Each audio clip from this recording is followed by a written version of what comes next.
action let's go 저 건물을 찾으러 Bismillahirrahmanirrahim. Saya Mutiara Zahra akan membacakan biografi Syekh Nawawi Al-Bantani. Syekh Nawawi lahir di Tanara, Desa Tanara, Kabupaten Serang, Banten pada tahun 1230 Hijriah atau 1815 Masehi dengan nama Muhammad Nawawi bin Umar bin Arabi Al-Bantani. Dia adalah sulung dari 7 bersaudara. Dia merupakan generasi ke-12 dari Sultan Maulana Hasanuddin, Raja pertama Banten Putra Sunan Gunung Jati Cirebon. Nasabnya melalui jalur Kesultanan Banten ini sampai kepada Nabi Muhammad SAW. Ayah Syekh Nawawi bernama Syekh Umar bin Arabi Al-Bantani, sedangkan ibunya bernama Zubaidah. Syekh Nawawi menikah dengan Nyai Nasimah dan dikaruniai 3 orang anak yang bernama Nafisah, Maryam, dan juga Robiah. Syekh Nawawi Al-Bantani dijuluki Syahid Ulama Al-Hijaz atau pemimpin ulama Hijaz, dan Al-Imam Al-Muhaqqiq wa Al-Fahamah Al-Mudakkik atau imam yang mumpuni ilmunya. Syekh Nawawi wafat di Makkah pada tanggal 25 Syawal 1314 Hijriah atau 1897 Masehi. Mahamnya terletak di Jannatul Ma'wa, Makkah. Selanjutnya ada kitab karya Syekh Nawawi Al-Bantani. Sebagian dari karya-karya Syekh Nawawi yang masih berbahasa Arab diantaranya adalah sebagai berikut. Yang pertama, Al-Samar Al-Yani'ah Syarah Al-Riyad Al-Badi'ah. Yang kedua, Al-Aqd Al-Tasamin Syarah Fath Al-Mubin. Yang ketiga, Sulam Al-Munajjah Syarah Safinah As-Shalah. Yang keempat, Bahjah Al-Wasail Syarah Ar-Risalah Al-Jami'ah Bain Al-Usul wa Al-Fiqh wa Al-Tasawuf. Yang kelima, Al-Tawshi Al-Qut Al-Habib Al-Gharib Syarah Fath Al-Qarib Al-Mujib. Sebagian dari karya-karya Syekh Nawawi yang sudah diterjemahkan ke dalam berbahasa Indonesia diantaranya sebagai berikut. Yang pertama, Fathul Majid atau Panduan Permunian Tauhid.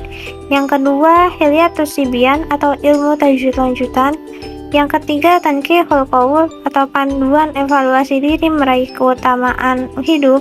Yang keempat, Sulamul Munajat atau Kunci Keselamatan Dunia Akhirat. Yang kelima, Maraqil Ubudiyah atau Jalan Menggapai Kedekatan Ilahi.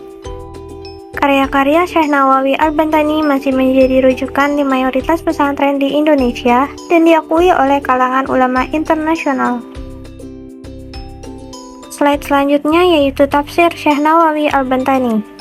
Imam Nawawi memahami pentingnya tafsir sebagai cara untuk memahami pesan-pesan ilahi yang terkandung dalam kitab suci Islam. Karyanya yang paling terkenal dalam bidang tafsir adalah Al-Minhaj fi Syarh Sahih Muslim, yang merupakan sebuah komentar atas kitab hadis Sahih Muslim. Dalam komentarnya, Imam Nawawi tidak hanya menjelaskan hadis-hadis yang terkandung dalam kitab tersebut, tetapi juga memberikan beberapa penjelasan terhadap ayat-ayat Al-Quran yang relevan dengan hadis tersebut. Metode tafsir yang digunakan oleh Syekh Nawawi ialah perpaduan antara pendekatan tafsir lintas referensial atau tafsir bil al-matsur dan tafsir berdasarkan pemahaman pribadi atau tafsir bil ar-ra'i. Tafsir Imam Nawawi memiliki pengaruh yang cukup besar dalam dunia Islam, terutama dalam pemahaman dan pengajaran agama. Karya-karya Imam Nawawi termasuk tafsirnya menjadi bahan rujukan utama bagi para ulama dan mahasiswa agama Islam hingga saat ini. Nah, kemudian ada ulama kedua Nusantara yang terkenal di bidang tafsir sebelum abad ke-20, yaitu Kiai Saleh Darat. Beliau memiliki nama asli Muhammad Saleh bin Umar Al-Samarani. Beliau lahir di Dukuh Kedung Jumbleng, Kabupaten Jepara pada tahun 1820 Masehi. Kiai Haji Saleh Darat juga merupakan seorang ulama yang mendalami berbagai ilmu agama Islam seperti tafsir Al-Quran, fikih, nahwu, dan shorof. Beliau juga pernah mengajar di Makkah selama beberapa tahun bersama Syekh Ahmad Khatib, Kiai Mahfud Termas, Kiai Nawawi Banten, dan Kiai Khalil Bangkalan. Beliau juga dikenal sebagai penerjemah Al-Quran pertama ke dalam bahasa Jawa. Nah, yang gak kalah penting, beliau juga merupakan ulama yang diriwayatkan menjadi guru dari Kiai Haji Hashim Asy'ari, yaitu pendiri NU, dan Kiai Haji Ahmad Dahlan, yaitu pendiri Muhammadiyah. Nah, kemudian ada kitab-kitab yang masyhur karangan dari Kiai Saleh Darat. Yang pertama ada kitab Faid Ar-Rahman, yaitu kitab tafsir Al-Quran yang banyak sekali dikaji oleh para sarjana maupun peneliti di Indonesia. Yang kedua, Majmu' Syariah Al-Kifayat lil Awam, yaitu kitab fikih.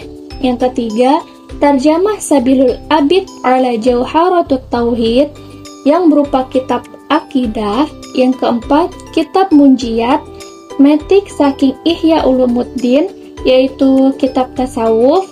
Dan yang terakhir ada Jauhar Al-Tauhid, yaitu kitab akidah karya Syekh Ibrahim. Nah, hampir semua kitab karya Kiai Haji Saleh Darat ini ditulis dalam bahasa Jawa dan juga menggunakan huruf Jawa. Oke teman-teman, setelah kita mengetahui kitab-kitab karangan dari Kiai Saleh Darat, kita juga harus mengetahui nih metode tafsir yang beliau gunakan. Yang pertama, tafsir Kiai Saleh Darat itu didasarkan pada pendekatan yang masih tradisional nih. Beliau mendasarkan tafsirnya pada nas atau teks-teks Al-Quran dan hadis, serta pemahaman dari ulama-ulama terdahulu. Nah, tafsir beliau mencerminkan pemahaman yang mendalam tentang ajaran Islam dan juga budaya lokal yang menggabungkan elemen-elemen tradisional dan kontekstual nih.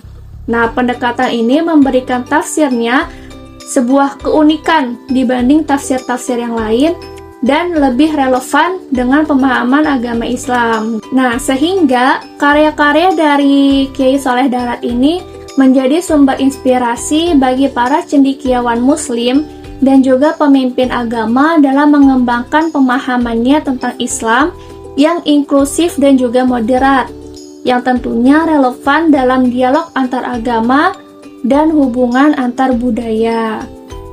Saya Robby Rodia akan menjelaskan mengenai subbab perbedaan konsep pemikiran tafsir Syekh Nawawi dan Kiai Saleh Darat. Berikut adalah perbedaan-perbedaan tersebut. Pertama, ada pendekatan tafsir yang diusung. Syekh Nawawi menekankan pendekatan linguistik dalam pemikiran tafsirnya, sementara Kiai Saleh Darat lebih menekankan pada pendekatan sufistik. Pendekatan linguistik dalam pemikiran tafsir Syekh Nawawi adalah pendekatan yang menekankan pada analisis bahasa dan makna kata-kata dalam Al-Quran. Sedangkan pendekatan sufistik dalam pemikiran tafsir Kiai Saleh Darat adalah pendekatan yang menekankan pada pemahaman spiritual dan pengalaman batiniah dalam memahami Al-Quran. Tafsir sufistik mencoba menjelaskan kandungan Al-Quran dengan penakwilan ayat-ayatnya sesuai isyarat yang tersirat di balik yang lahir. Kedua, ada bahasa penggunaan. Nawawi Al-Bantani lebih banyak menulis karya tafsir dengan bahasa Arab, sedangkan Kiai Saleh Darat lebih banyak menulis karya tafsir dengan bahasa Arab Pegon. Ketiga, pengaruh dan jangkauan karya. Nawawi Al-Bantani memiliki pengaruh yang lebih luas, terutama di kalangan ulama di Indonesia dan Malaysia. Sementara Kiai Saleh Darat lebih banyak mempengaruhi kalangan pesantren di Jawa Tengah, Indonesia. Karya tafsir terkenalnya, Nawawi Al-Bantani menghasilkan karya tafsir yang terkenal, yaitu tafsir Marah Labid, sementara Kiai Saleh Darat menghasilkan karya tafsir yang pertama di Jawa pada akhir abad ke-19 Masehi, yaitu tafsir Faid Ar-Rahman. Dengan demikian, perbedaan-perbedaan tersebut mencakup pendekatan pemikiran tafsir, bahasa penulisan karya tafsir, pengaruh dan jangkauan karya, serta karya tafsir terkenal yang dihasilkan oleh keduanya. Kedua, ada pengaruh tafsir Syekh Nawawi dan Kiai Haji Saleh Darat terhadap pemahaman dan perkembangan Islam di Nusantara sebelum abad ke-20. Pertama, Syekh Nawawi dan Kiai Saleh Darat memiliki pengaruh yang besar dalam memperkuat pemahaman tentang Al-Quran di Nusantara sebelum abad ke-20. Kedua, Syekh Nawawi Al-Bantani memberikan kontribusi dalam perkembangan ilmu kalam, sementara Kiai Saleh Darat memberikan kontribusi dalam pengembangan bahasa Arab Pegon. Ketiga, keduanya juga memberikan kontribusi dalam pengembangan ilmu pengetahuan di Nusantara. Selain itu, keduanya juga memberikan kontribusi dalam penyebaran Islam di Nusantara. Syekh Nawawi Al-Bantani memiliki pengaruh yang lebih luas, terutama di kalangan ulama Indonesia dan Malaysia. Sementara Kiai Saleh Darat lebih banyak mempengaruhi kalangan pesantren di Jawa Tengah.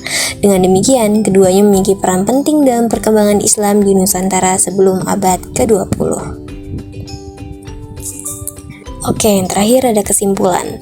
Berdasarkan pengaruh tafsir yang dimiliki oleh Syekh Nawawi Al-Bantani dan Kiai Saleh Darat, dapat disimpulkan bahwa keduanya memberikan kontribusi besar dalam memperkuat pemahaman tentang ajaran Islam di Nusantara sebelum abad ke-20. Keduanya juga memberikan kontribusi dalam perkembangan ilmu pengetahuan dan penyebaran Islam di Nusantara. Terima kasih dari kelompok kami, kurang lebihnya mohon maaf. Wassalamualaikum warahmatullahi wabarakatuh.